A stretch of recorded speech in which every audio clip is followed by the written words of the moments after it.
आज final account में मैं आपको क्वेश्चन नंबर इसका 18 करा रही हूँ। तो सबसे पहले हम अपना तलपट देख लेते हैं।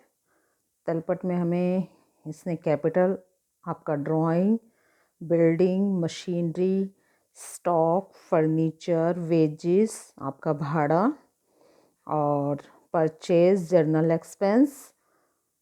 सबसे पहले तो आप कोशिश करा करिए एक बार सरसरी सी नज़र पूरे क्वेश्चन पे मारनी है ना, ताकि हमें ये पता चल जाए हमारे पास क्या क्या तलपट में हमें उसने दे रखा है।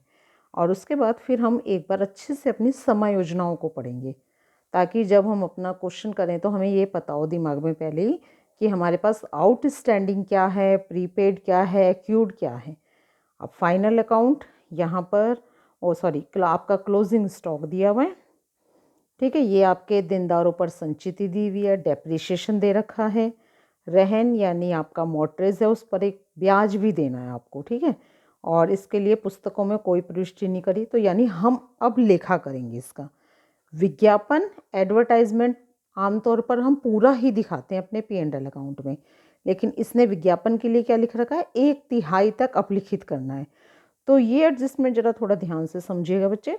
अब ये जो 1/3 कह रहा है ना यहाँ पे, तो इसका हम क्या करेंगे, 1/3 तो हम दिखा देंगे अपने P&L अकाउंट में, बाकी जो बैलेंस बचेगा उसको हम दिखाएंगे अपनी बैलेंस शीट में।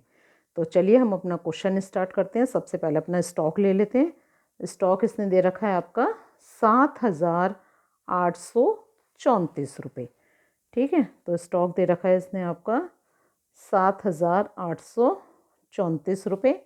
ये मैंने लिख दिया अपना टू ओपनिंग स्टॉक। ठीक है, आप परचेज देख लेते हैं। परचेज हमें इसने कितना दे रखा है, आपका परचेज ये है। अब रिटर्न नहीं दे रखा, हाँ रिटर्न है यहाँ पे, ये आपकी विक्रय वापसी है, लेकिन क्रय वापसी के लिए इसने कुछ नहीं कह रखा है। एक बार फिर से देख लेते हैं। आपका क्रय योग्य, इसमें आपको केवल इसने सेल्स रिटर्न दे रखा है, और यहाँ पर कहीं पे भी आपको इसने परचेज रिटर्न नहीं दिया है। तो ठीक है बच्चे, तो हम सीधा परचेज उठा लेते हैं यहाँ से। परचेज इसने दिया हमें 33,437।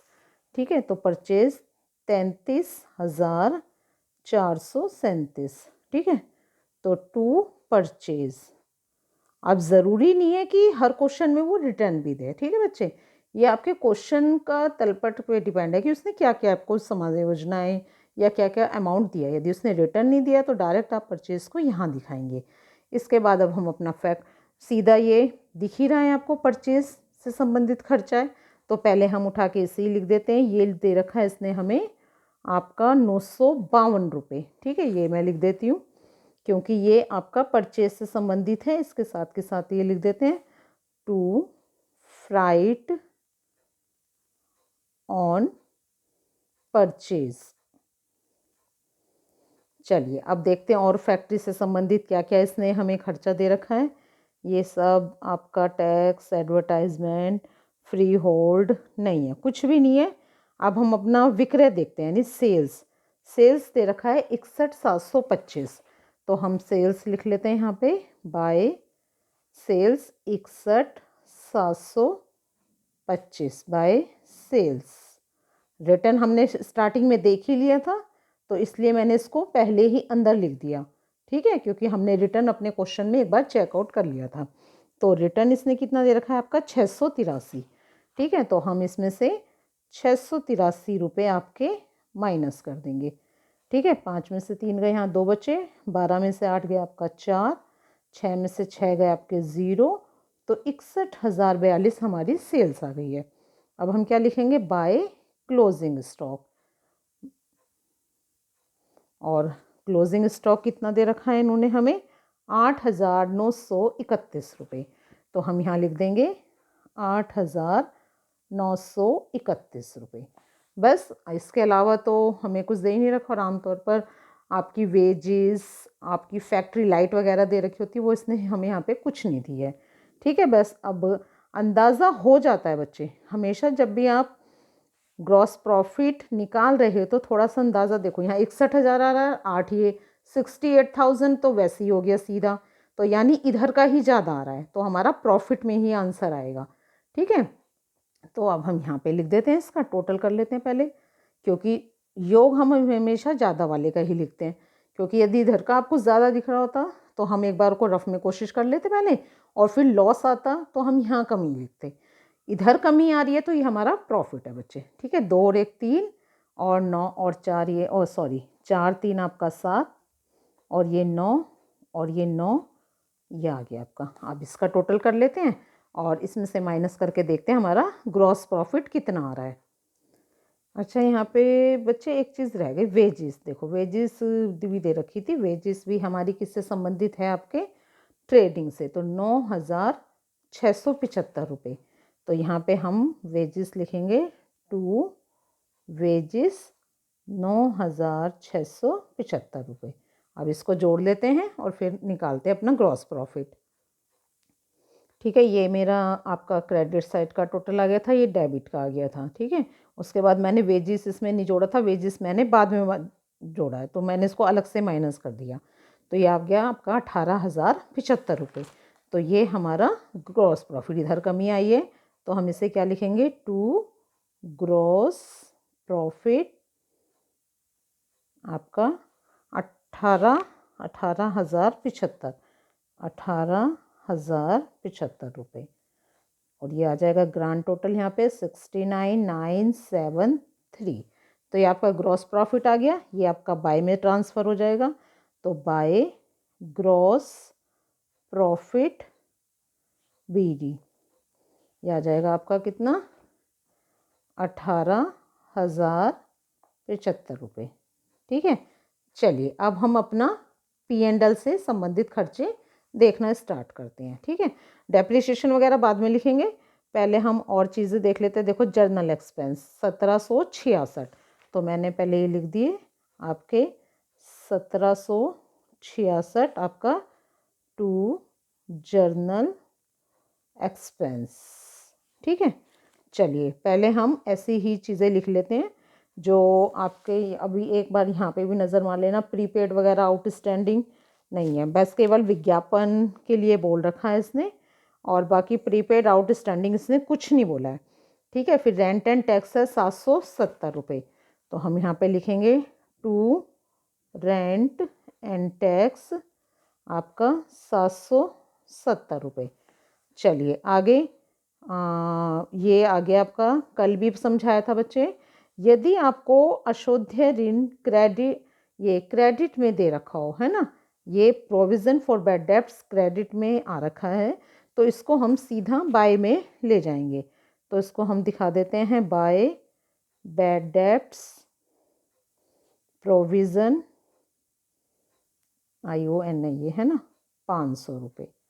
ठीक है, तो हम थोड़ा सीक्वेंस ही चल रहे हैं, जो जो चीज़ आ रही है हम उसे लिख रहे हैं।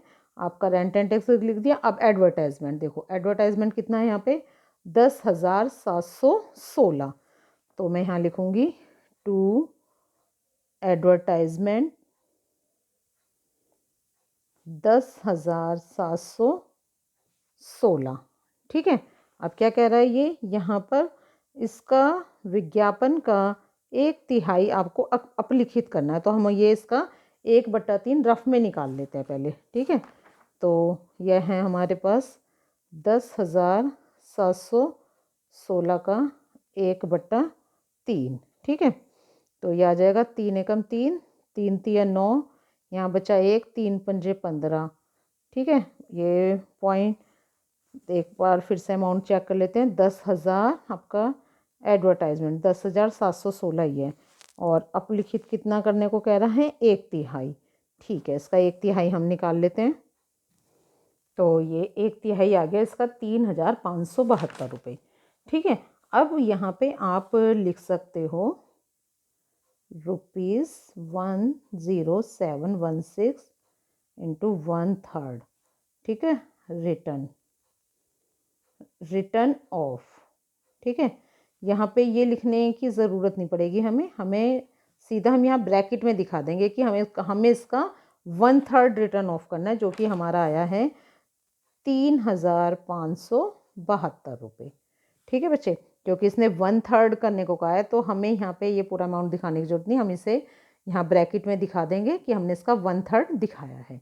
चलिए नेक्स्ट देखिए, इसके बाद आपका सैलरी और ट्रैवलिंग एक्सपेंस 3,862 रुपये।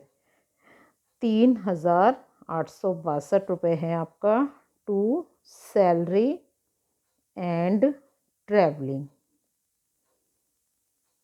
ठीक है, चलिए नेक्स्ट है आपका ये, इस पे आपका मोर्टगेज फ्री होल्ड भवन है आपका, इस पर आपने फ्री होल्ड इंटरेस्ट आपको ब्याज रहन पर ब्याज देना है और इसकी कोई प्रविष्टि नहीं हुई है। ठीक है, फ्री होल्ड भवन ये आपने एक तरह से एक प्रॉपर्टी है, वो आपने रहन पे रख रखी है। ठीक है, तो उस पर आपको ब्याज निकालना है 5,000 का 6%।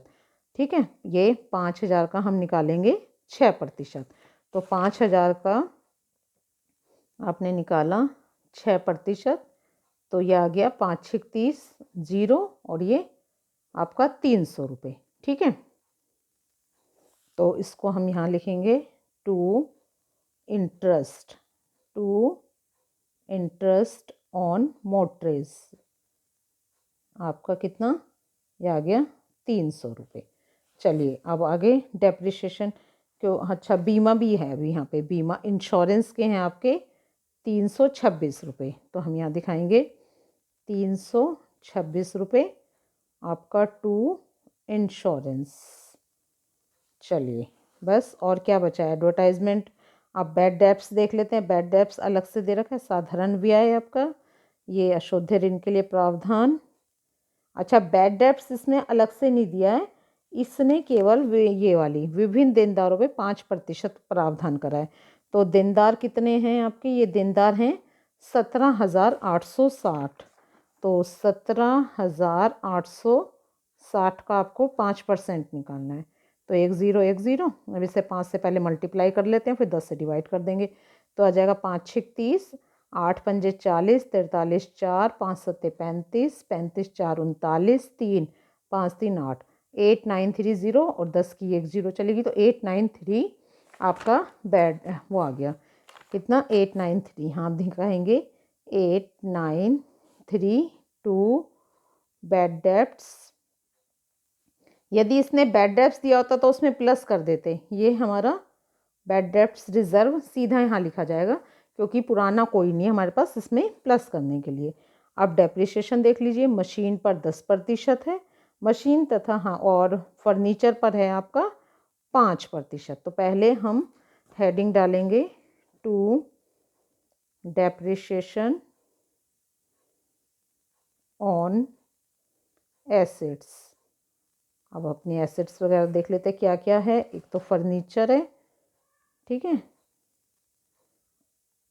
फर्नीचर, और एक आपका मशीनरी, ये मशीनरी। ठीक है, अब इन पे हम दोनों पे डेट निकाल के प्लस करके यहाँ दिखा देंगे। अब देखते हैं हमारा फर्नीचर कितने का है बच्चे, ये 1200 रुपये का। ठीक है, 1200 फर्नीचर का निकालना है आपको 5%। ठीक है, तो 1200 का 1200 गुना 5/100, 2 0 0 100, 12×5 = 60, तो फर्नीचर का कितना आ गया आपका, ये आ गया 60 रुपये। चलिए अब मशीन देख लीजिए, मशीन है आपकी 4,820 रुपये की, मशीनरी 4,820 रुपये, इस पर 10% निकालना है। ठीक है, ये ज़ीरो तो कितना बचा, 482 रुपये, तो यहाँ हम दिखा देंगे आपका 482 रुपये। इनको दोनों को जोड़ देते हैं, 2 8 6 14, 4 और 1, ये 542 रुपये। ठीक है, अब देखिए आपकी समय योजना में देखो आपका ये डेब भी निकल गया, संचिति भी कर दी आपने, ब्याज भी, विज्ञापन भी, सब हो गया। अब यहाँ पे आप देख लीजिए, ये आपने क्रेडिट में क्या क्या है, ये बैड डेब्ट्स था, ये आपका सेल्स हो गया, बैंक ओवरड्राफ्ट, ये सब बैलेंस शीट में जाने वाली चीज़ें हैं। और क्या रह गया हमारा, यहाँ से हमने ये भी दिखा दिया 770, एडवर्टाइजमेंट भी दिखा दिया, और यहाँ से इंश्योरेंस भी। चलिए अब हम दोनों साइड का देखते हैं योग कितना आ रहा है, उसे चेक कर लेते हैं एक बारी।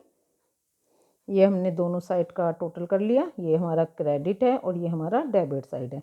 5 में से 1 गया 4, 7 में से 3 गए 4, 5 में से 0 गया 5 और 8 में से 2 गए 6, तो 6,544 रुपये।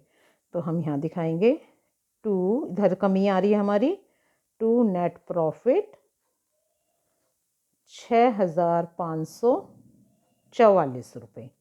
ठीक है, और योग कितना आ रहा था, कितने में से घटाया हमने, 18,575।